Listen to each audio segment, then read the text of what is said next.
thaw, those roads can get really soft and torn up. Luckily this year we didn't have as much of that because of the weather, so that was good. Right. Okay. Well, let's go ahead and get started, and we'll start with our pledge.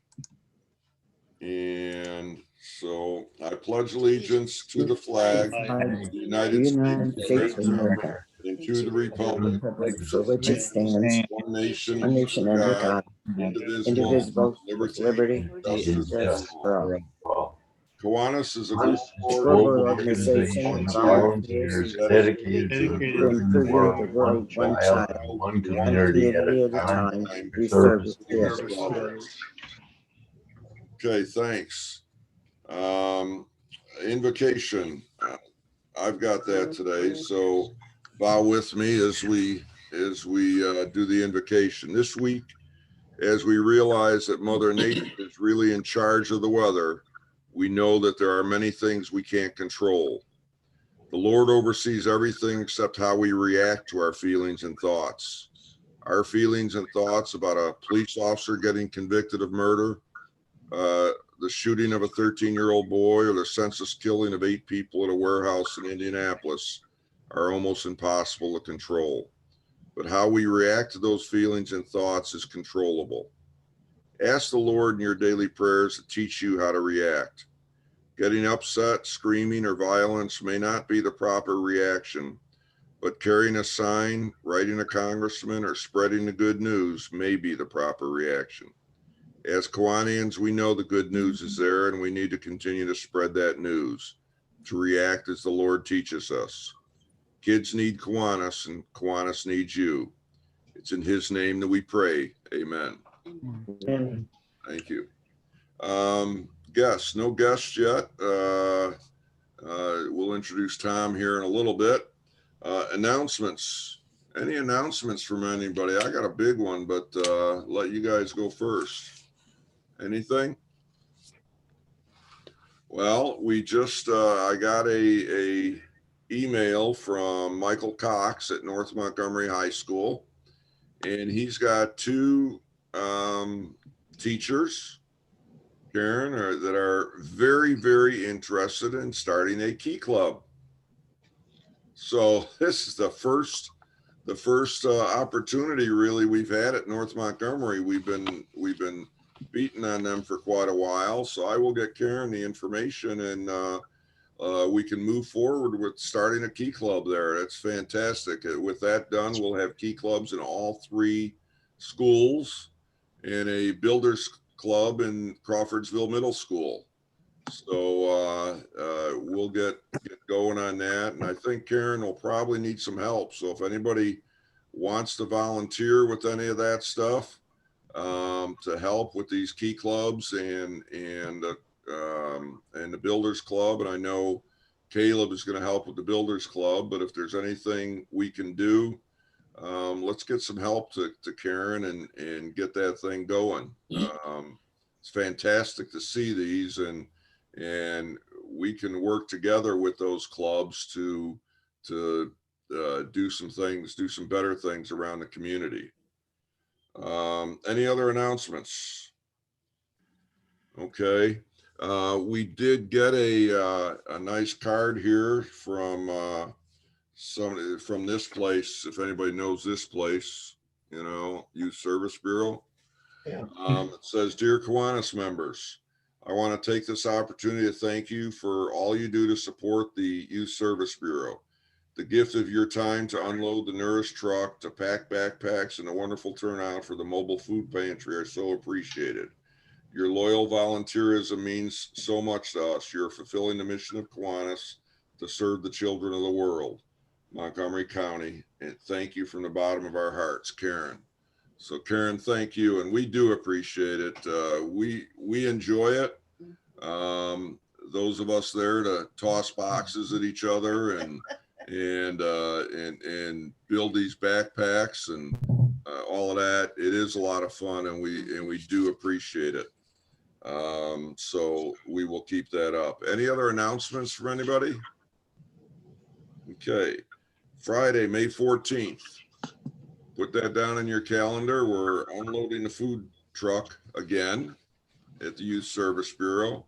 And this is for their summer needs. The actual last week, that is actually the last week that they'll be handing out bags for the regular school year. So Monday, May 10th, again, put that down. We will be packing backpacks for Nourish on Monday, May 10th, and then unloading the truck on May 14th. So let's be available for that. And we will try to, maybe we can get some key clubbers to help us on the 10th if we have anybody around. So we'll talk to some of those key clubs to try to get that. Member updates. Oh, let me go back to announcements. We have picked the 3 winners of the Pat Klein Scholarship. We'll have letters that'll go out tomorrow to those 3. And we do need, we have 1 committee member that has volunteered to do the presentation at Crawfordsville High School.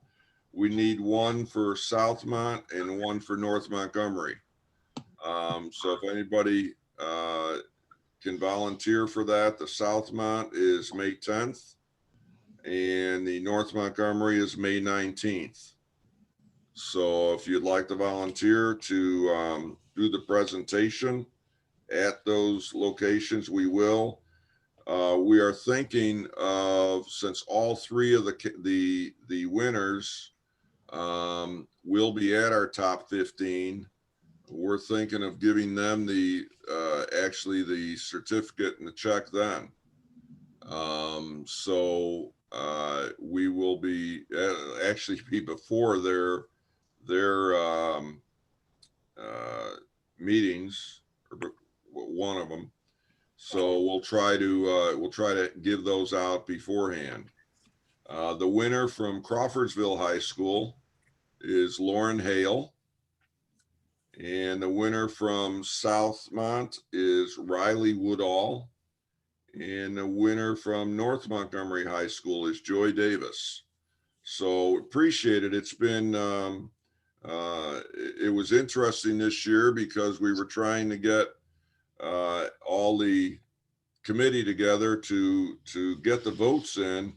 Until we got the last 2 or 3 votes, everything was tied, or in 2 of the schools was tied. So it was very, very close. So we appreciate it. We do it in a method that it's kind of a hidden score, but everybody scores it separately and it works out very, very well. So we did that this year and it did great. So we appreciate it. Member updates, any member updates? I didn't talk to anybody again this week, but any updates? Anybody here for anybody? Okay. Dennis, what is that in the middle of your picture back there? Mushroom. A mushroom, huh?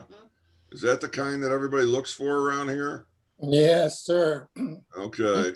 They're a hot item. They're a hot item. I should go out and back and look. I don't know.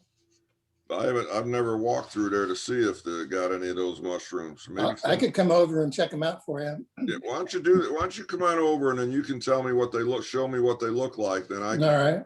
I can figure it out. They're gold this time of year. Yeah. Okay. My grandson found enough that he shared 2 with me. Wow. 2 pounds. If it gets to be 80 on Thursday, why we may see some mushrooms next week. Oh, good. Okay. Wait, Good. you can get $40 to $50 a pound for them. Really? My Yep. goodness. My goodness. You're in the right place. I'd have to get somebody to show me what they look like and how I can find them, and then maybe I can go into another career then. Okay. Community involvement. Oh, Jerry, do you have any openings yet for speakers? I still have openings. We've got June taken care of, but I've got 4 dates in July that I'm still looking for July 1st, the 8th, the 15th, and the 29th. So if anybody has any ideas about programs, please drop me a line, give me a call, text me, email me, whatever. And I'll get them plugged into the schedule. By that point, it looks like we will be meeting face to face. Although we're going to try to do it in a place where we've got Zoom capability. So if your speaker happens not to be in Crawfordsville, we can still accommodate them and put them on our program, because we will have Zoom capability to do that. Good. Good. Okay. Just a reminder to tell people about our meetings. You know, invite someone else to one of our meetings just to listen in and take part. We'd love to have some other people come on and join us and see where we can go. You know, we can either, right now we can, of course, we can get them on Zoom, and down the road we'll be able to put them on Zoom too. But we'd love to have them here and invite them and show them what we do in the community. So invite someone else. Pancake Week, I did hear from Caleb that we don't have final numbers yet. We're still waiting on McDonald's to get back to us, but it looks like they only collected about 400 to 500 tickets. So it looks like our cost is going to be down pretty low, so which means we made that much more money. So that's very, very good. We appreciate it. And from what I understand, Paul Jadell said that he really was encouraged by it, wants to do it again, may even want to do it again sometime during the year, this year. So we'll look at it. I know Jim McCampbell and he's got a little committee looking at fundraising, and so we'll see what we can do. But it looks like it turned out really, really great. If anybody still has ticket money, get it back to Sharon. We want to try to make sure we can have everything there so we can get a proper accounting once we do get the bill from McDonald's. Gary, Caleb hasn't said anything, or at least I haven't seen anything, but do you have any idea when he wants to do the debrief that we talked about while it's all still kind of fresh in our minds? Yeah, he told me that he was trying to talk to Paul about that too, and wants to get all of us together with Paul, or Okay. you know, a few of us together with Paul. Hasn't gotten a date yet. All right. He wants to do it fairly quickly. So birthdays today. See, we got Vladimir Ilyich Ulyanov, 1870. Who was that? Leonard? Yeah, right. Vladimir Lenin, leader of the Bolshevik arm of the Communist Party. And 1904, Robert Oppenheimer. Who was that? Director of the Atomic bomb. Yeah, father of the atomic bomb, right. In 1936, Glenn Campbell. 1937, Jack Nicholson. In 1986, Marshawn Lynch. And this Saturday will be the birthday of Barbara Streisand, which I only put that in there because it's also my birthday. So, It's also Stevie Lincoln's first birthday. oh, there you go. That's good. Let's hear it. See, so on my birthday, I gave it away to somebody, huh? That's right. You're sharing it with my great granddaughter. Very good. Okay. And okay, Happy Bucks. Who's happy? Gary, and everybody, I'm happy. I found out that I'm going to be a grandma All for the right. first time. My daughter is due in October. Well, Congratulations. congratulations. All right. Who else? Jerry. I'll throw in 5. Just it's nice to see the sunshine and the snow's gone, and hopefully we won't see any more. But hey, it's Indiana. I remember as a kid we saw it on May 5th. Wow. Well, I hope it's gone too. Who else? I'll throw in 5 for, The neighbor. for the neighbor that came over last night and is coming back after our meeting today to help take down the rest of the tree that fell and take it away. So that's been very, very helpful. I was out there with my little battery operated chainsaw, and it doesn't do too good when you got a big 40-foot tree. So I'm really glad for him and his big lift to take that all away. Remember, all the happy bucks in Q3 are going to Mountie Mission. So we want to keep that going and help them with the things they do. This day in history. And I know we're getting into the baseball season now, so I did a lot with baseball. 1876 was the first official National League baseball game. The Boston Red Stockings beat the Philadelphia Athletics 6-5. And at that game, Wes Fissler was credited with scoring the first run in Major League Baseball history. So on this day, the first run in Major League Baseball history. In 1914 on this day was Babe Ruth's first professional game as a pitcher in a 6-hit, 6-0 win. 1954, and Mac's not here, but the NBA adopted the 24-second shot clock and a 16 foul rule. 1959, Chicago White Sox beat the Kansas City Athletics 20-6. In one inning, the White Sox scored 11 runs on 1 hit, 10 walks, and 3 errors. Had to be an exciting game. 1988, women are allowed to compete in the Little 500 bicycle race in Indiana for the first time. So that's not been long. 1990, the NFL draft. University of Illinois quarterback Jeff George is the first pick by who? Colts. Colts. Of course, you guys all know the Indianapolis Colts. Okay, and national days. Today is April Showers Day. Today, of course, is Earth Day. I think you've all heard, if you watch any TV or listen to any news today, they're talking a lot about Earth Day. This is International Girls in Information and Telecommunication Technologies Day.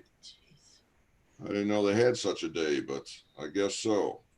And it's Take Our Daughters and Sons to Work Day. And for all of us, it's Love Your Thighs Day. I thought we all needed that. And of course, it's National Jelly Bean Day. So I guess today's the day you eat all the rest of the jelly beans after Easter. So we've got a lot to celebrate today, right? Okay, I'm going to introduce Tom Klein. I'm going to mute everybody, and Tom, you'll have to take yourself off mute when we get talking here. Tom is the County Administrator of Montgomery County, Indiana since September 21st of last year. Coming into this in the middle of the pandemic had to be fun. Prior to that, Tom was the town manager of the town of Avon. He has also been the chief financial officer and executive assistant to the public works director of the city of Indianapolis. 1996 to 98, executive assistant to the mayor of the city of Bloomington, Indiana in 1995, and assistant to the public works director in Bloomington, 1991 to 95. Tom graduated from IU in 1990 and got an MPA in concentration in urban management in 1994, and also studied at the University of Kent at Canterbury, England in 1988 to 89. That had to be interesting. Tom sits on all kinds of boards and committees. There was kind of too much to hit on here, but he is married, 4 children, 3 boys, 1 girl, and 3 dogs and 1 cat. So glad to have you here, Tom. Tell us a little bit about what's going on here in Montgomery County. Great. Well, thanks for that introduction. IU, just so you know, yesterday was IU Day. So for those that are IU fans, celebrating the founding of Indiana University is April 21st every year. Yeah, I was going to mention a little bit of my background, but so you did it all. I would say it was a great time to go to England when I went there for a year for school, and got to travel around Europe for 6 weeks. So that was a lot of fun. So I wish I could do that again. So yeah, I've been here since end of September. My family moved from Avon in November. So we moved on November 1st to West Main Street. So we waited till Halloween was over, and we had heard about Halloween on West Main. So we waited, and we live at 702 West Main, which is between Marshall and Simpson. It's a 2-story Italianate home if you've been down West Main Street. So we live there. My daughter goes to Newmarket Elementary School, and my wife is a freelance graphic design artist, so she works from home. So she's been enjoying doing a lot of stuff around the house, and we're doing a lot of painting and touch-ups and doing some landscaping. We cut down some trees, so we really enjoy walking downtown and walking out over to the Wabash campus and such. So we really like it here. So it's been really good. So a few things that are going on. I want to give a little bit of background about county government. I'm not sure if everyone's familiar with county government. So just a real quick primer on county government. The county government, we have an executive and legislative body, which is in one body, which is the county commissioners. We have 3 county commissioners. The commissioner's president is John Fry, and the other 2 county commissioners are Dan Guard and Jim Fullwider. And so they are the executive and the legislative, so which means they pass all the laws for the county, but they also implement the policies and supervise the policies for the county. And then we also have a county council, and the county council consists of 7 members, and their duty is to supervise the budget. So they approve the budget, and then any requests from our boards and from our departments for additional expenses or transfer of any revenue or funds has to go to the county council. So the county council's sole responsibility is managing the budget. And you probably recognize everyone on the county council as well. Tom Mellish is the president. David Hunt is the vice president. And then the other members are Jake Bolander, Mark Smith, Don Mills, Gary Booth, and Mark Davidson. So those are our elected county council members. And then in the county, of course, we have many other elected officials. We have, of course, the county sheriff is an elected official. He's the chief police agent of the county, and that's Ryan Needham. And so he's in charge of the sheriff's deputies as well as the jail. And then we also have an elected surveyor, Tom Cummins, and Tom is responsible for maintaining the survey markers throughout the county, but also he's responsible for the drainage board. So if you have a legal drain, and if you're a farmer and you want to have changes made to your legal drain, you can come to the drainage board, and Tom Cummins is responsible for that. We also have an elected coroner. And for those that a little tidbit of history, the coroner, or a little bit of government fact, the coroner is the only elected official that can arrest the sheriff in the county. So that's a little interesting piece there. And then we also have a few other elected positions. We have the elected county clerk, who's Karen Douglas. She's in charge of running the elections in the county, but she's also in charge of the records for the court system. So if you want to file for your marriage certificate or those kind of things, you go to Karen Douglas in the courthouse. And then at this time of the year, of course, we're all paying property taxes. So the treasurer and the auditor are 2 people that kind of get the most notoriety right now. The county treasurer is Heather LaFoon. So when people pay their property taxes, she is the treasurer. So she receives the revenue and deposits it into our banks.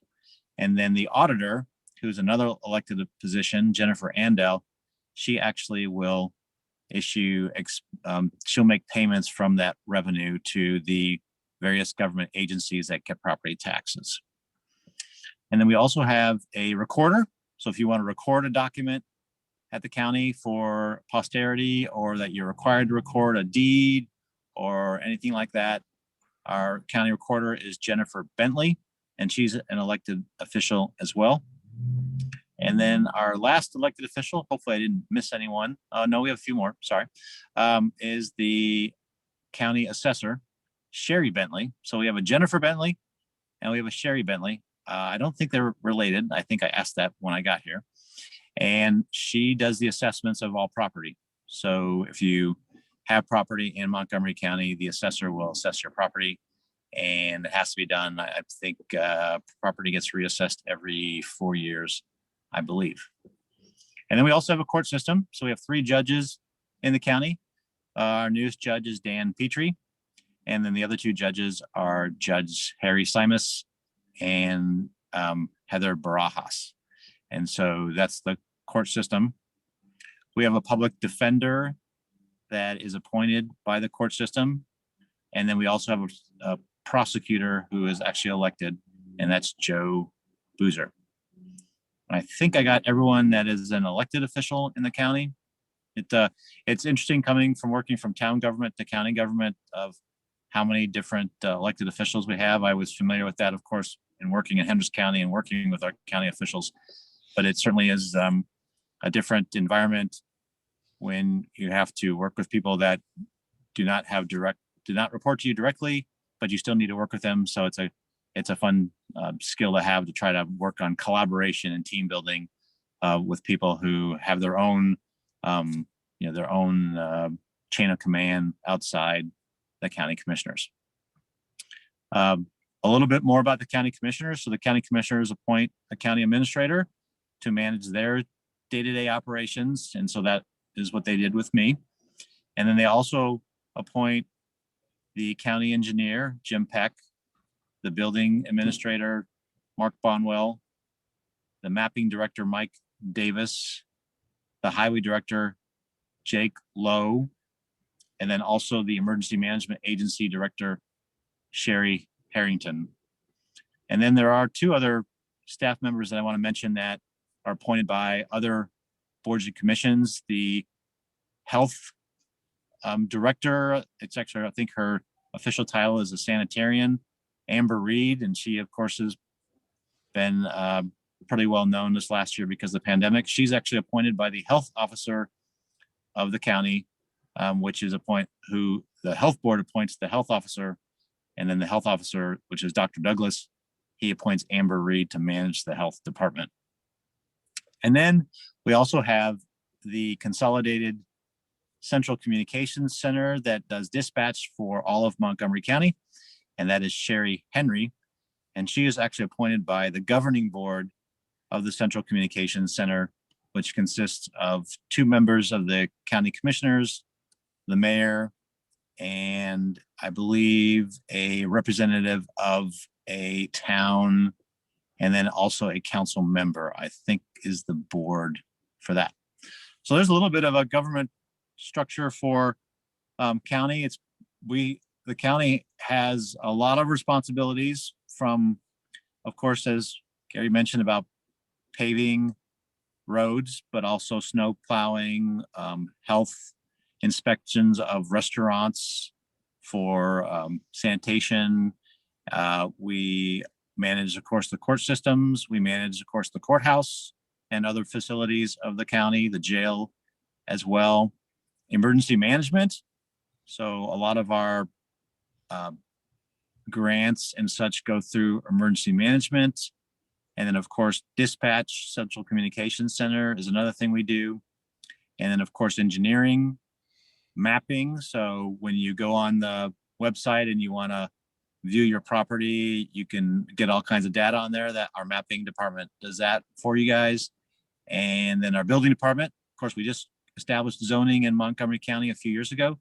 So now we go out and inspect properties for building when they get building permits, but also we approve new developments inside the county, but outside the city limits. I'm sure I probably may have missed one of our duties, but that's, actually there's a few more that are important duties that we don't really recognize a lot. We have a Department of Weights and Measures.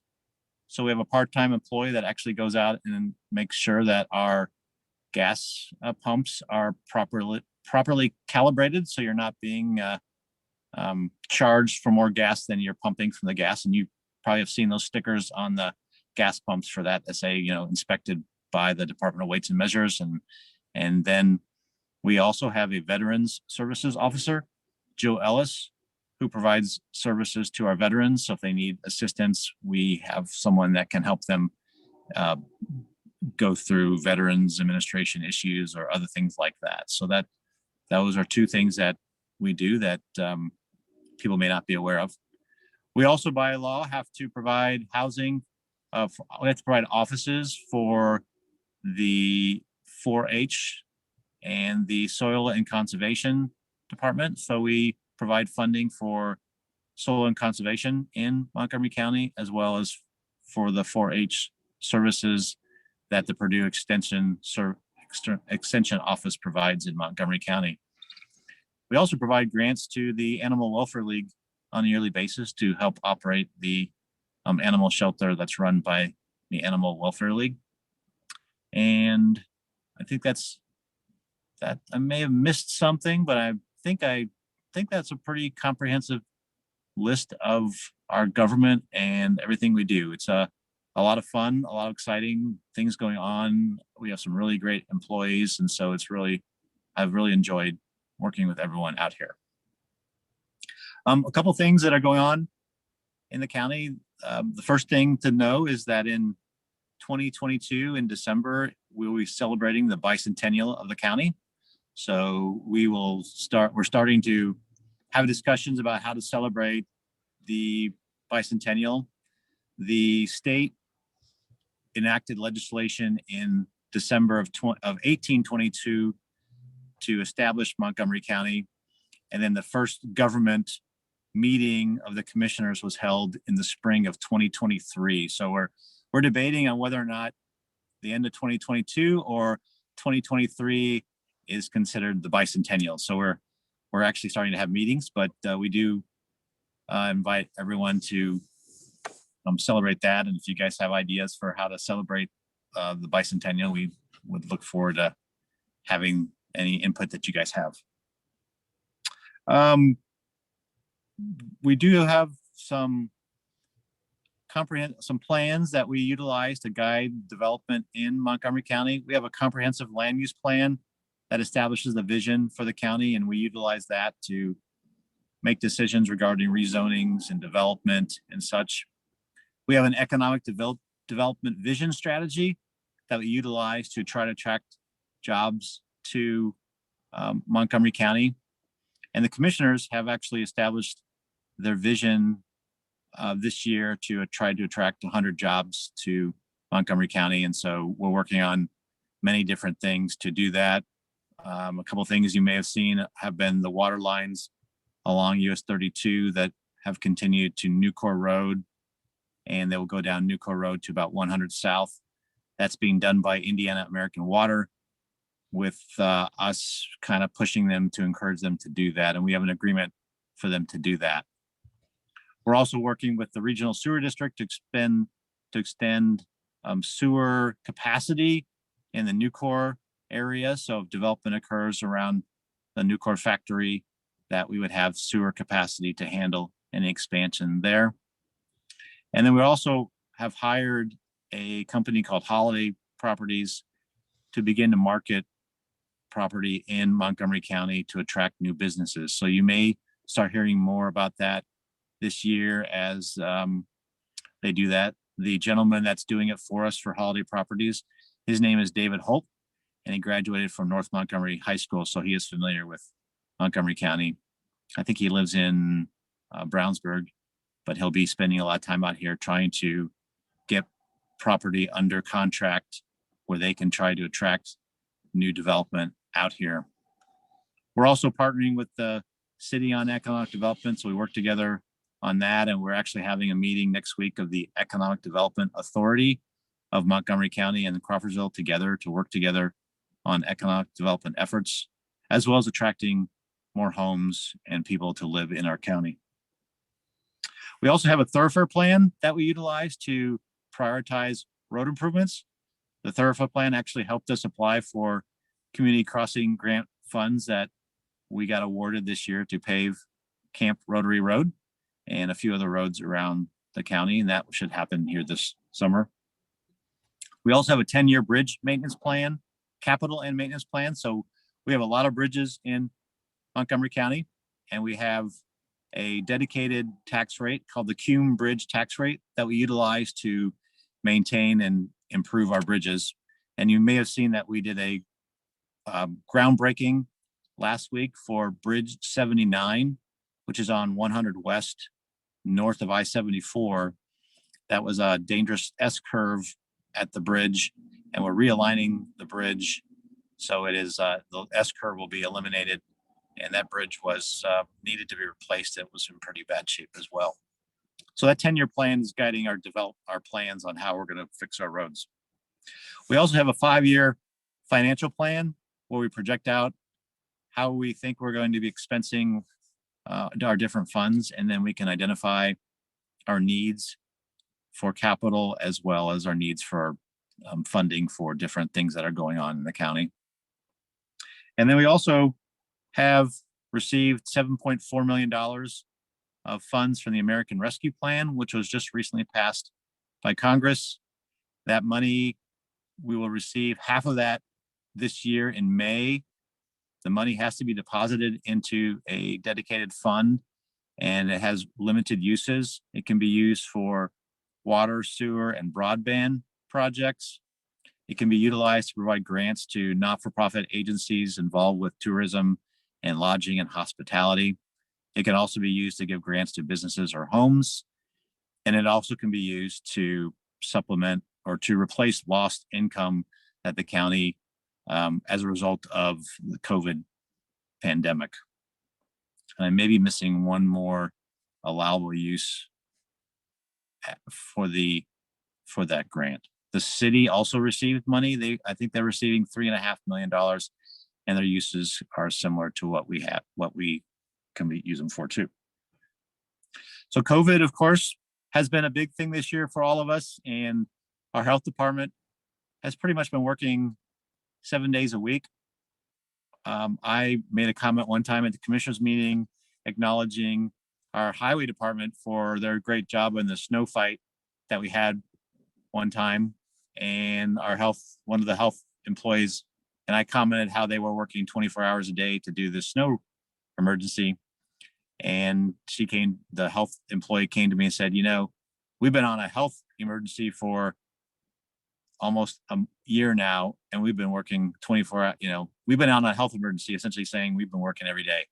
And so there's a good point that we may forget that our health department has been working since February or March regarding this pandemic to educate people, to get a testing site set up, to get vaccinations, to educate people on what is going on. And so they're working a lot. We have a lot of volunteers working at our vaccination sites that we really appreciate, but it is managed by our staff who work every day. And we have of course, the vaccination site is open on Saturdays as well. So our employees are out there doing that too. So that's been a really challenging time, but everyone has worked well together. I should say that we do a COVID call of all the leaders in the county. The mayor participates, the commissioners, the health department, the school superintendents, the utility companies, and then other representatives of the city and the county participate. And we share information and receive data from Dr. Douglas regarding COVID-19. We just had our meeting this morning, and our county is now in blue status, which means we have between 4 and 6 cases per day of COVID, and our positivity rate is below 5% in our county. So our numbers are pretty good, but they do express concern about the variant that we're starting to see around here, especially coming from Michigan, that we're starting to see more in the northern counties. And so that we're still encouraging people to make sure they get their vaccinations. That's the best thing we can all do to protect us against the variants and the COVID virus as well. And then another thing from that meeting, we did find that there are 0 cases of COVID in our local hospital. So that's good. And there's ample hospital beds available right now in our hospital system. So that's good. Statewide, there's about 100 people being hospitalized a day as opposed to COVID. So that's where the data is. I think that's kind of the main things that I wanted to cover today. And I can open it up for any questions. I guess one other thing I should say, well, a few other things. So we are building a new annex for the county. And so we are moving the non-judge or the non-court offices out of the courthouse to this new annex. So the treasurer, the recorder, the assessor, and the auditor will be moving, along with my offices at South Boulevard, and the health department will all be moving to the new annex, which will be at the site of the former Williamsburg nursing home. If you guys know where that is, next to the Chevrolet dealership on 231. We're converting that nursing home into an annex. So right now they've begun internal demolition to get it ready for new county offices. And it should take between 5 and 6 months for construction. So we may be moved there by the end of the year. And then once the offices move out of the courthouse, we'll be doing some remodeling the courthouse. We may be moving some offices around. And so you'll see that probably would happen in 2022, some remodeling of the courthouse. We're also working on if you're familiar with the war memorial that's on the courthouse grounds, we're working on getting a quote to clean it. You've probably seen it's got stained with the green from the bronze, and sadly, most of that has kind of been absorbed into the stone, but we should be able to clean some of that. And then we're going to try to clean the statues. And then for those that may have noticed this, some of you may never notice this, one of the guns on the statue, on one of the statues is broken. And if you haven't noticed that, next time you walk by the war memorial, see if you can notice which gun is broken. Apparently, the story is a few years ago, there was someone that had climbed to the top of the statue, and the fire department got there to take this person down. And as they were either lowering or raising their bucket to get to the person, they hit the gun and they broke the gun. So the gun has been broken, and we have a company right now that's making a replica gun that we can replace at the statue. And I'd like to recognize a few folks. Todd Douglas, if you know Todd from Montgomery County, he donated the replica gun that we're using to have a new bronze cast made of it, so that can be put up. So that should be hopefully done this year. We're hoping for that. And I want to say, I think those are the main things I want to talk about: the annex and the war memorial. We are also working on trying to get some budget to do some more repairs at the courthouse. And you may not notice this, but on the outside of the courthouse, it's a combination of brick and mortar. The lighter brown portions of the building is actually, it looks like it may think it's sandstone, but it's not. It's actually mortar attached to stone behind it. And so there are some places where that mortar is coming off. And so it's called red line mortar. And so we're going to work on trying to repair some of that red line mortar. Hopefully, if we can get some budget for that, either here, I don't know if it'll happen this year, but it might hopefully happen here in the next couple of years, so we can maintain that nice asset for our county. We did some roof repair. It has a slate roof, which is historic, so we can't replace the slate with fake slate. So we had to repair some slate. We had a leak in the corner, which we fixed, which is good. And then if you do hang downtown, you may have noticed there were some crows that were hanging around quite a bit throughout the winter. And we ended up putting up a crow distress, no, a siren on the roof that scared them away. And so hopefully they won't be coming back. I think that's probably it. Is that good for you? Good. Congratulations on the crows. That's Yeah. glad to hear that. Hey, you know, you talked a lot about all these different parts of the county. How many total employees are in the county?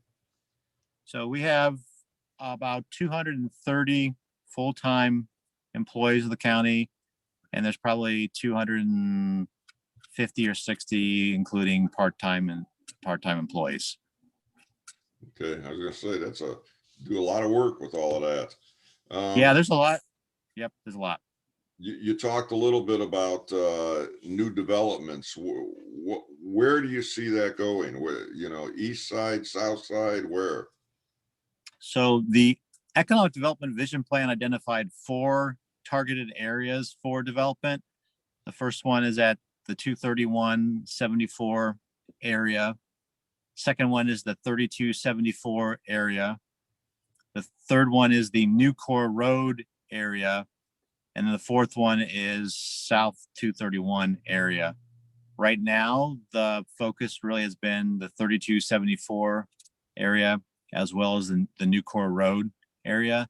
That's where the water lines are going out to, and that's where the sewer expansion or the plans to expand the sewer plant when necessary to handle additional businesses. That's where we're focusing on.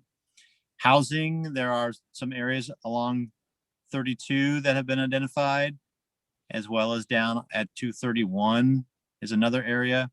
I know the city has been working on a few locations for housing. And so there are different opportunities out there that we're working on to try to chase some developers. It's interesting. I came from Avon, so when I moved out here, I reached back to people that I knew that built homes in Avon and said, hey, you know, there's a demand to build new homes out in Montgomery County. I said, have you thought about coming out here? And most of the responses I've got from them have been, well, we're busy enough in the central Indiana metro region, you know, Hendricks County, that we don't need to expand our business, that we're busy as it is. And so that's kind of been our challenge, has been to find new home builders that want to build out in the county. And the folks that do work out here do a great job.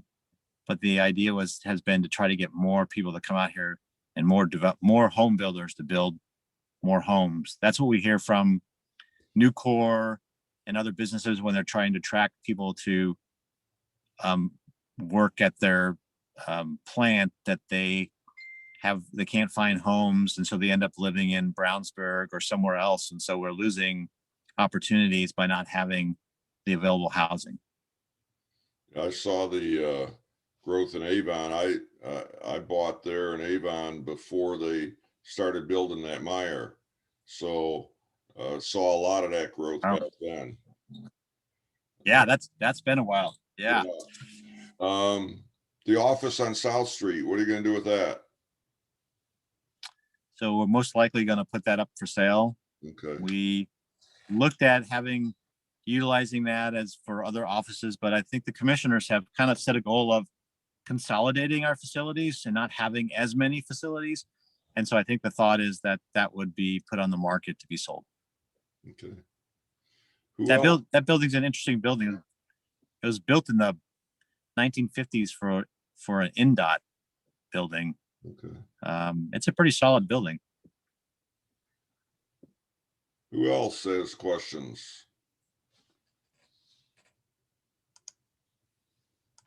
I know I asked a bunch and I jumped in there early. How many square feet are going in the new annex? I'm sorry, about the annex? How many square feet is in that new building? 43,000 square feet.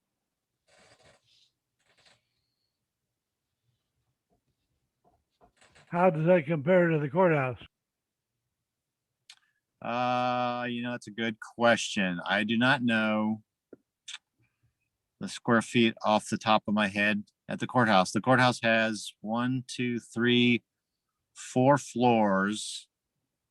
It might be, so the annex is in a square, of course, if you can envision nursing homes that are built in a square. So it has four wings with a courtyard in the middle. It may be the same square footage or a little more than the courthouse. I'm trying to think. We're moving four offices from the courthouse, and we're adding the health department from another building in South Boulevard. So it might be similar. That's a good, you know what? I will get that answer and send you guys a note on that, because I'm curious too. Anybody else? I got a question on the project of Camp Rotary Road. Are they coming around to 300 South also, or where is that all being fixed? Yes, so it's going to come down Camp Rotary Road and then go around the corner on 300 South all the way to 47. 47. I live on the other side of 47 to 231. Can you come on across? Oh yeah, yeah.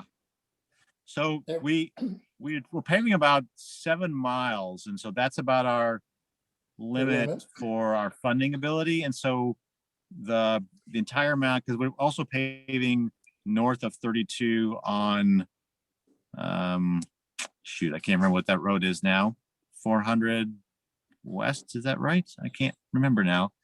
And it really was based on condition of road, but also kind of as our thoroughfare plan, identifying some major routes through the county. But I know what you're talking about too, though. So yeah, sorry about that. Yeah, they've already put the culverts in, I think, on 300 South, right? Yeah. I think so. Yeah. Yeah, they haven't. I know the ones right outside my road here that they haven't put those in yet. I think those are the last ones probably to put in. Mm-hmm. Who else? Okay.